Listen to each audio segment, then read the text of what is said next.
ख़वातीन हज़रात अस्सलाम वालेकुम, मैं हूं आपका मेज़बान सईद भट्ट और आप देख रहे हैं कोटली की आवाज़। और आज आज़ाद कश्मीर की मौजूदा सियासी सूरत हाल पर बात करने के लिए हमारे स्टूडियो में हमारे साथ आज जो पैनल है वो एक जानदार पैनल है। तो आइए इनका तारफ़ पहले करवाते हैं। हमारे साथ मौजूद हैं नून लीग के सीनियर रहनुमा जनाब गुलाम सबानी साहब और उनके साथ तशरीफ़ फरमा हैं तहरीक इंसाफ के बानी रहनुमा जनाब कमर गिलानी साहब। तो आइए प्रोग्राम का बाकायदा आगाज़ करते हैं। पहले तो मैं दोनों मेहमानों को अपने प्रोग्राम में वेलकम कहता हूँ। पहला सवाल मैं आपसे पूछना चाहता हूँ गुलाम सबानी साहब कि 5 अगस्त आज से 1 साल पहले मोदी ने एक गैर आइनी इक़दाम उठाया और उस पार के कश्मीर को एक जेल में, एक सेल में तब्दील कर दिया। उसके रद्द अमल में जो पाकिस्तान के हुक्मरानों ने रोल प्ले किया, क्या उससे आप मुतमईन हैं? बिस्मिल्लाहिर्रहमानिर्रहीम। सबसे पहले मैं कोटली की आवाज़ और आपका इंतहाई मशकूर हूँ कि आपने हम जैसे वर्करों को इज़्ज़त से बख्शा। और अब मैं आता हूँ आपके सवाल की तरफ। आपका सवाल जो है वो हमारी कश्मीर से मुताल्लिक़ है, तो मैं आपकी बात से इत्फाक करता हूँ। पाकिस्तान की पॉलिसी से इस हद तक कि उन्होंने बहुत अच्छे तरीके से इसको केस को लड़ा, यूनाइटेड नेशन लेकर मुख्तलिफ ममालिक के ब्लॉक बनाकर। कुछ कमज़ोरियाँ हैं उस पर हम तनकीद कर सकते हैं कि ओवरऑल पाकिस्तान की पॉलिसी कश्मीर के हवाले से वाज़ेह पॉलिसी है, चाहे वो मुस्लिम लीग नून हो या तहरीक इंसाफ हो या पाकिस्तान पीपल्स पार्टी या कोई भी सियासी जमात, उसकी वाज़ेह पॉलिसी है। और नरेंद्र मोदी के इस इक़दाम के हम खुले अल्फाज में मज़म्मत करते हैं कि उसने गैर आइनी इक़दाम किया और उसको हमें अब वक्त आ गया है कि कश्मीरियों को चाहिए कि आप वो फैसला कर लें कि अब आपने निकलना है और इस जुल्म के ख़िलाफ़ आप नहीं रुकना। आप ये जुल्म बढ़ नहीं सकता, आप इसको रोकना है हमने। तो मैं पाकिस्तान की गवर्नमेंट से ये दरख्वास्त करूँगा कि आप इस सफारती सतह पर जितने भी अकाउंट को लगा के जो 1 साल से मकबूजा कश्मीर में जारी जुल्म और ज़्यादती और कर्फ्यू में नरमी ना सकी, ये एक सवालिया निशान है हमारी पाकिस्तान। गुलाम सबानी साहब, पाकिस्तान ने एक नक्शा तरतीब दिया जिसको उस पार का कश्मीर पाकिस्तान में जम दिखाया गया। उसके बाद उन्होंने एक तराना रिलीज़ किया। उसके पहले उन्होंने जुमे का एहतजाज रखा हुआ था, 1 मिनट की खामोशी भी हुई। क्या आप समझते हैं कि ये सब जो इक़दाम है ये इससे कुछ फ़ायदा होगा कश्मीरी को या कश्मीर आज़ाद होगा इससे? मैं समझता हूँ ये जो आपका सवाल है जेनरल सवाल है, तो जो 1 मिनट की खामोशी है तो बेसिक में ख्याल में खामोशी का वक्त नहीं था। गवर्नमेंट पाकिस्तान को अलान जंग करना चाहिए था। बस में कश्मीरी शहरी मेरा ये मौक़िफ़ है और एक सियासी वर्कर होने के नाते सबसे पहले हम कश्मीरी हैं तो उसके लिए हमने लड़ना है। अब खामोशी का और इससे कोई फ़ायदा नहीं हुआ और मेरे ख्याल में लोगों के अंदर एक नई उलझन पैदा की गई। एक वक्त था जब आपने जिहाद के लिए निकलना, जब हमारा ईमान है कि जिहाद हम पे फ़र्ज किया गया, तो अब जिहाद का वक्त है। तो रियासत ने इस पर कमज़ोरी दिखाई है, लेकिन जो उनका स्टैंड है इस हवाले से, जो आपके नक्शे के हवाले से बात की है, तो नक्शा पाकिस्तान की रियासत ने जो जारी किया है वो बिल्कुल हमारा बिल्कुल वही नक्शा है और इंशाल्लाह हम उस स्मिथ में जा रहे हैं। आप इंशाल्लाह मकबूजा कश्मीर लेकर जाएंगे। 5th जनरेशन वार है ना, इसको कहते हैं ना। और इसकी मैं 72 साल में पहली बार, अच्छा कमर गिलानी साहब आपसे इस हवाले से बात करूंगा। 72 साल में पहली बार इमरान खान की खर्जा पाजी बेचने की वजह से इंडिया को दहशतगर्द कहा गया है, वरना इससे पहले पाकिस्तान। इस पर बात करेंगे, लेकिन कल आपकी मैंने एक पोस्ट देखी जिसमें आपने कहा कि मुझे कोई ग्रीन सिग्नल मिला है टिकट का। क्या ये कंफर्म हो गया कि आपको टिकट मिलेगा तहरीक इंसाफ का कोटली से? जी, मेरा जो है ना ऊपर लिखा होता है लफ्ज़ शऊर। अच्छा, अब इस पर बंदे की जो मेंटल सोच है उस पर वो उसको फोकस करना चाहिए कि शऊर के नीचे बहुत कुछ लिखा होता है। अच्छा, मैंने अल्फाज बंदी इस तरह से की है कि शऊर सामने आए, कोई मेरे वाले से समझता है या मेरे किसी कैंडिडेट और के वाले से समझता है। अच्छा, यह अपना अपना लेवल और अपनी भी अल्लाह की देन होती है। इसका शऊर का डिग्री से कोई तल्लक नहीं, इसका मेंटल सोच से तल्लक है। ठीक है, तो टिकट इंशाल्लाह पीटीआई का उम्मीदवार ही है। अच्छा, मैं हूँ या ज़्यादा ठीक है। अच्छा, सवाल ये करना चाहता हूँ आपसे कि बैरिस्टर सुल्तान महमूद साहब ने जो एटीट्यूड अपनाया हुआ है, जगह जगह उनके रास्ते रोके जा रहे हैं और सदाकत साहब के ऊपर उनका FIR भी हो गई है। क्या इस सारी सूरत हाल में बैरिस्टर साहब इलेक्शन विन कर पाएंगे? नहीं, ये कोई ज़रूरत हर जगह दड़े बंदियाँ हैं। नहीं, कोई ख़ास नहीं है, तो तमाम जमातों में होता रहा है और इंशाल्लाह ये टिकट की और उर्दू की भी दौड़ होती है अपने ग्रुप्स लॉन्च करने के लिए, ड्रीम टीमें लॉन्च करने के लिए, फिर नज़रियाती मफादाती का जब अमल हो तो इसमें थोड़ी सी प्रॉब्लम तो आती है, चूँकि बैरिस्टर साहब चूँकि पार्टी के अंदर शामिल हुए थे। तो उससे कबल जो लोग काम कर रहे थे वो समझते हैं कि हमारा ज़्यादा राइट है, अपनी अपनी सोच है, कोई फॉलो कर रहा है कोई नहीं कर रहा। जब ये टिकट इशू हो जाएंगे जमात के मतलब पैनल पर तो इंशाल्लाह ये सारे दरेबंदी खत्म हो जाएंगे। अच्छा, बैरिस्टर साहब को थोड़ा अपना रवैया चेंज करना चाहिए या नहीं? रवैया जो रवैया है वही ठीक है। लीडर वर्कर इसी के, मैंने एक वीडियो देखी उनकी जिसमें एक वर्कर उनको हार पहनाता है तो वो हार छीन के ऐसे फेंकते हैं उसको। क्या ये रवैया? सावन है, ये गर्मी है, इस बाद बंदा तप चढ़ जाती है, ज्यादा गर्मी नहीं, आप समझते हैं कि वर्कर इसी काबिल हैं या फिर बैरिस्टर साहब को ऐसा रवैया चेंज करना चाहिए? वर्करों की भी अहमियत करें और बहुत ज़्यादा करें। मैं समझता हूँ आज़ाद कश्मीर का वाहिद लीडर है बैरिस्टर सुल्तान, जो सबसे ज़्यादा हम उनके खिलाफ बोले थे, लेकिन इसके बावजूद उन्होंने बड़ी प्यार शफ़क़त की निगाह से देखा और अपने करीब भी किया है। थोड़ा कारकुनों के अंदर भी थोड़ा सा हौसला होना चाहिए कि रिस्पेक्ट दें, लीडर हैं, रिस्पेक्ट दें, नेक्स्ट वज़ीर-ए-आज़म बनने जा रहे, रिस्पेक्ट दें। लेकिन वो तो रिस्पेक्ट दे रहे थे, माला डाल रहे थे, लेकिन सूरत हालें होती है ना। अच्छा, इस हवाले से मैं थोड़ी सी मैं तरमीम करता चलूँ कि पार्टी का जो नज़रियाती वर्ग है वो उसकी हड्डी है, चाहे वो मुस्लिम लीग नोन है या PTI या पीपल्स पार्टी। दुरुस्त। तो अगर उस कारकुन के साथ कहीं भी ज्यादती हो तो मैं समझता हूँ कि ज्यादती है, वो अपनी लीडरशिप से उसे जज करना चाहिए कि कारकुन बुनियादी वर्कर जो है उसको इज्जत दी जाए। बिल्कुल, ये तो है। अच्छा, गुलाम सुबहानी साहब, आपसे ये भी पूछना चाहता हूँ कि आपके बहुत से सीनियर रहनुमा बल्कि वज़ीर दूसरी पार्टियों में उड़ान भरने के लिए पर तोल रहे हैं, क्या ये जो खबरें गर्दिश कर रही हैं इनमें सदाकत है या वैसे ही शोशे हैं? बट साहब, आपका सवाल बड़ा दिलचस्प है। तो हालांकि हमारी तमाम की आदत जो है तारिक फरसूद सीनियर मिनिस्टर है इस वक्त गवर्नमेंट के अंदर, उनकी प्रेस रिलीज कल भी जारी हुई थी, परसों भी उन्होंने वाज़ह कहा कि चंद लोग अपने मफादात के लिए मुझे ब्लैकमेल कर रहे हैं और मेरे नाम से मुनसूबी खबरें चला। ऐसी कोई बात नहीं। उनकी मियाँ मोहम्मद नवाज शरीफ साहब से मुस्लिम लीग नोट से कमिटमेंट है और वो कहते हैं कि मरते दम तक इंशाल्लाह मुस्लिम लीग ही था, हूँ रहूँगा।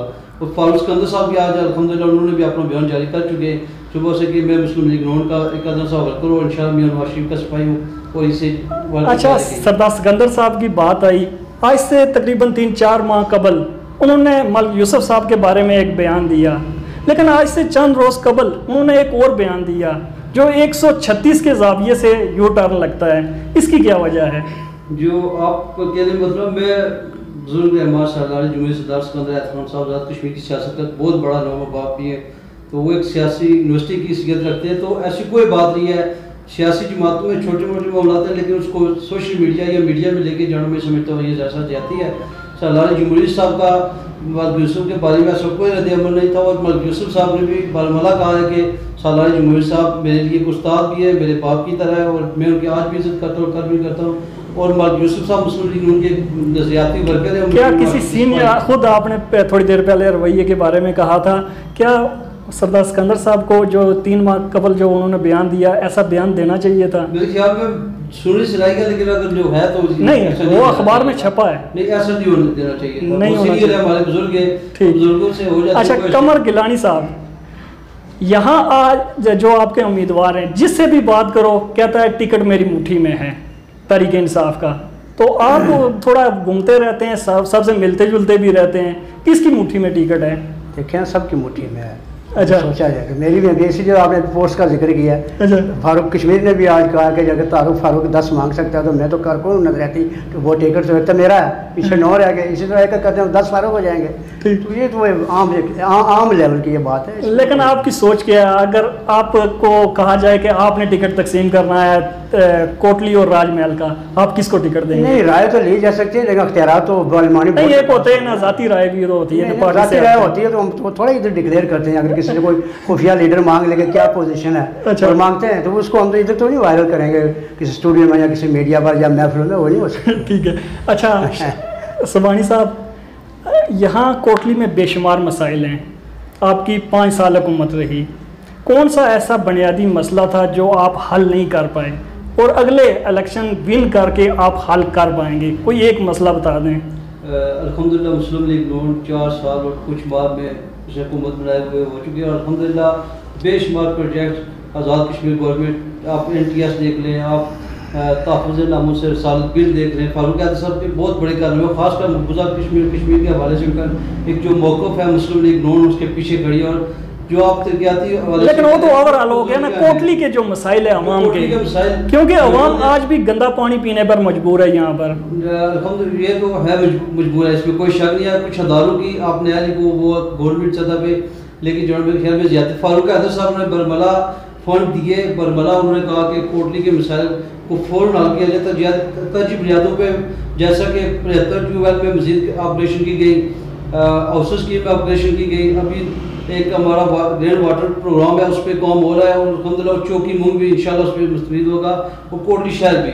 तो अभी काम जारी है, तो इंशाल्लाह ये आने वाला वक्त मजीद बेहतरी की तरफ जाएगा। हमने काम कर रहे हैं, इंशाल्लाह हमारा मुस्तकबिल बड़ा अच्छा है। इंशाल्लाह हमारा जो विजन था तामीर तरक्की का, उस पर हम अमल दरामद कर चुके हैं और इंशाल्लाह आगे भी करेंगे।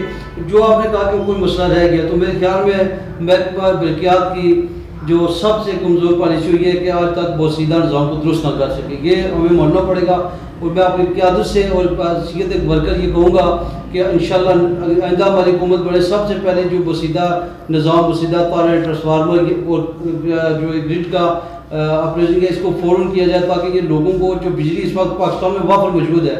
और वफाकी वज़ीर ने कहा कि मियाँ मोहम्मद नवाज शरीफ साहब ने अपने दौरे इक़्तिदार में लोड शेडिंग ख़त्म करके गए और उनको क्रेडिट जाता है। तो ये वफाकी अगर उधर मौजूद है तो हमें ना मिलना ये ज़्यादती है। और ये समझता हूँ कि यहाँ पे जो सेक्शन प्रोग्राम है वो थोड़ा कमज़ोर है, क्योंकि जगह जगह मसाइल ये आते हैं, किसी जगह पे लाइन टूट जाती है, लाइनें बोसीदा होने की वजह से, क्योंकि 87 के बाद उस पर कोई काम नहीं किया गया। तो मेरे ख्याल में अगर अब मुस्लिम लीग नून की हुकूमत बनी तो इंशाल्लाह सबसे पहले हमारा इस बिजली का निज़ाम आप दुरुस्त करें। अच्छा कमर गिलानी साहब, वैसे तो आप हुकूमत पर तनकीद करते रहते हैं, कोई एक हुकूमत का अच्छा काम भी तो बयान कर दें, या कोई अदारे का नाम कोटली का ले लें कि ये बेहतर किया है इस हुकूमत ने। नहीं, वो अच्छा सारे अच्छे किए उन्होंने, सिर्फ बंदर बाट किया है। अच्छा महकमा अमूर अवानात को तो जो है ना, तो जाते हुए 2 अफसर जो 17 या 18 ग्रेड के उनको 20 का किया है, ऊपर से नीचे, नीचे से ऊपर, एक साल सर्विस कराता है। और जाते हुए उन्होंने गेट को लत मारी और गेट फेंक कर चले गए। मैंने पोस्ट लगाई तो कल मुझे वो मजदूर कहते हैं आपकी पोस्ट को जो हमें प्रॉब्लम हुई,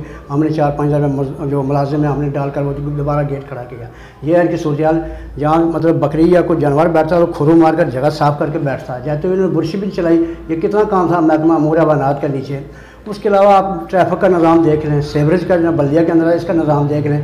वो गंदगी सारी जो है वो थलेर में जाकर, वो जो 8 के 7 कुएँ हैं वहाँ जाकर उसके साथ पड़ती है। बुकलेना ने लगाकर दरिया का सत्यानाश किया और खुला ठेके दिए हुए हैं। ये तो आप कहते रहते थे, मैंने कहा था कि एक अच्छा काम बयान करें। ये सारे अच्छा को हो तो अच्छा ये है कि अब उन्होंने स्कीमों के मुँह खोल दिए। अच्छा कोई अदारा अच्छा किया हो कोटली का? उन्होंने तो नहीं किया, अलबत्ता हमारी वजह से एक अस्पताल का थोड़ा किबला दुरुस्त हुआ, जो हमने गेट पर मार खाई भी और सब कुछ किया था। वो एक धरना दिया था, उसके बाद राजा फारूक हैदर साहब ने ज़ाती फिर दिलचस्पी थोड़ी सी ली और उसके बाद फिर उन्होंने कोई थोड़ी सी चेंजिंग भी की है।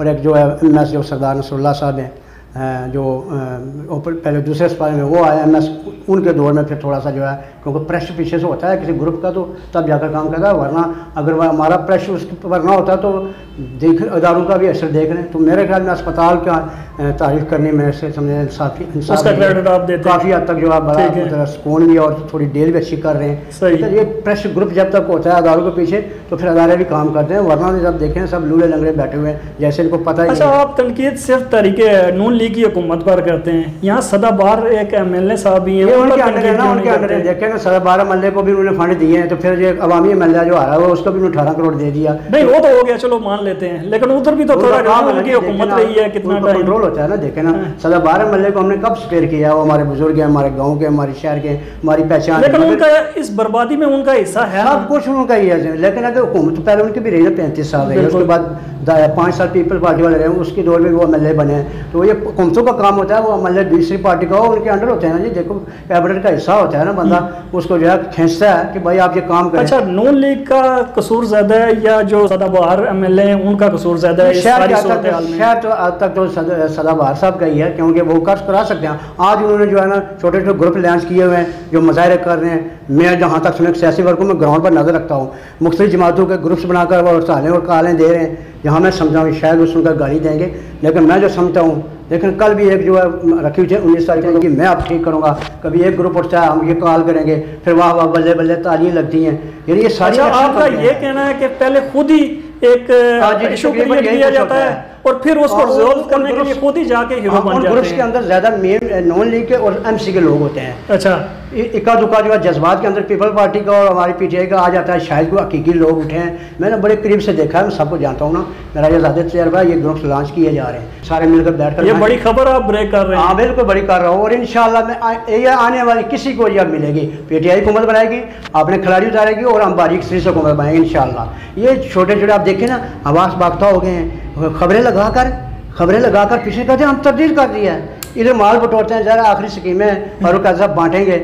ये इनका सारा अपना सिस्टम है, जो कि ग्रुप्स बनाए हुए हैं इनके अंदर पार्टी के अंदर। ये डिलीवरी क्या करते हैं, पर बिकें तो ये आपकी तालीम का कोई फायदा नहीं, फिर आपके पास वो सनतें वो रसीदें ही हैं। आप जो है तब्दीली के नाम पर निकलें, और इंशाल्लाह जो है ना हम इस पुराने बोसीदा निज़ाम को जो है ना उठाकर बाहर फेंकेंगे और आपका फ्यूचर होगा। तो कमर गिलानी साहब लास्ट पैगाम ले रहा था, लेकिन तब्दीली का नारा सुन के ना लोग अब तंग आ चुके हैं, क्योंकि पाकिस्तान में यही नारा लेकर आप आए थे, लेकिन वहाँ कुछ तब्दीली नहीं बहुत कुछ है। तो क्या यहाँ आप आएगी? सब्जादार आपको नज़र आ रहा है, 10 लाख दरख्तों का, और उसके बाद मसाकिन का खाना, यानी मुसाफिर खानों के, ये छोटी छोटी ग्रास रूट पर जो खान साहब कहा था। अवाम का ये मसला नहीं है, सब्जा हो चलो वो होता है माहौलियात का, लेकिन अवाम का मसला ये है कि चीनी पहले 70 रुपए किलो थी, आज 110 रुपए किलो। माफिया है ना, जिसके नीचे माफिया है ना। लेकिन इसी माफिया को खत्म करने के लिए खान साहब आए थे। तो माफिया को खत्म करने के कुछ तरीक़ेकार होते हैं ना, कुछ वजह करने पड़ते हैं। जो नीचे से ब्यूरोक्रेट्स हैं, उनका काम होता है कि वो हुकूमत की भी माने। ये बुग़्ज़ इमरानी में आकड़ जाते हैं, ये सब इनके लॉन्च किए हुए हैं, जजेस तक लॉन्च किए हुए हैं। खान साहब का रात को मैंने इंटरव्यू सुना, वो भी यही बात कर रहे थे, यानी आपने हथियार माफिया के आगे डाल दिए। कब डाल दिए हैं? देखो अपना वो कह रहे थे मैं यहाँ भी फंसा हुआ हूँ, वहाँ भी फंसा हुआ हूँ। सूरत-ए-हाल कह रहे थे, जिस तरह आप सवाल किया वो सूरत-ए-हाल बता रहे थे। इस तरह ये लोग कर रहे थे ताकि लोग बोले और लोग उनको जो है ना उनको अप्रिशिएट ना करें, बल्कि खान साहब के साथ खड़े और माफिया को जो है ललकारें कि भाई आप देखें जहांगीर तिनी की लोग कह रहे थे चिंची रक्षक की तरह उसने जो है ना हेलीकॉप्टर पीछे घुमाया, घुमाया जैसे चिंची घुमाते हैं। लेकिन खान साहब ने रात को जहांगीर तरीन साहब के बारे में कहा है कि वो क्लियर हैं अभी तक। नहीं, उन्होंने अभी भी स्टेटमेंट चल रही है, आज भी चल रही थी कि मैं दोस्ती की आड़ में तो नहीं कर सकता था, अगर थोड़ी सी किसी जगह पर ऐसी थी तो मैं दोस्ती की वजह से। अच्छा गुलाम सुबानी साहब, आखिर में कोटली के लिए कोई मैसेज? मेरा मैसेज आज की नौजवान नस्ल के लिए और सियासी वर्करों के लिए नाम होगा, क्योंकि मेरा ताल्लुक सोशल मीडिया से है। मेरा मैसेज ये होगा कि आज कल आपको पता है सोशल मीडिया का दौर है, तो किसी भी सियासी जमात से आप इख्तलाफ कर सकते हो उस सियासी बुनियाद पर, किसी शख्सियत से नहीं, किसी की किरदार कशी से नहीं। मेरे ख्याल में नौजवानों को चाहिए कि एक दूसरे से सियासी इख्तलाफ करें, न कि गाली गलोच की सियासत करें। मेरा यही आपसे पैगाम है कि आप अच्छी शायरी और एक अच्छे ख़ानदान होने का सबूत दें। कमर गिलानी साहब, आखिर में आप कोई कोटली वालों को मैसेज दें? जी, मैं नौजवानों से भी गुजारिश करूँगा कि आप पढ़े लिखे हैं, आपको अपने वालिदैन ने बड़ी मेहनत से पाला पोसा है, मजदूरियाँ करके आपको डिग्रियाँ दिलवाई हैं।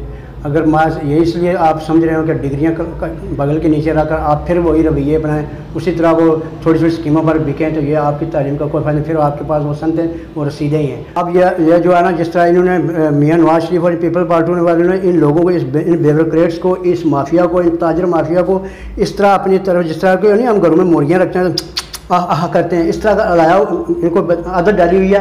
अब इमरान खान तो इनको चोक इस तरह तो नहीं डालता है ना, वो जब एक चीज़ का नोटिस लेता है नीचे से, जो माफिया इसको जब पीछे से पंपिंग मिलती है तो वो खड़े हो जाते हैं और जब प्रॉब्लम पैदा करते हैं। ये रियासत से बगावत के मुर्तकब होते हैं ना बेसिकली। फिर ये हुकूमत को बदनाम कर, इंशाल्लाह वो सच्चा वो मुहब्बत वतन है, उसके साथ अल्लाह है। यानी आपको उम्मीद है कि तब्दीली आएगी। क्या करते हैं जी, क्या तो नाजरीन, आपने हमारा प्रोग्राम देखा, हमारा प्रोग्राम आपको कैसा लगा, हमें फीडबैक से ज़रूर नवाजिएगा।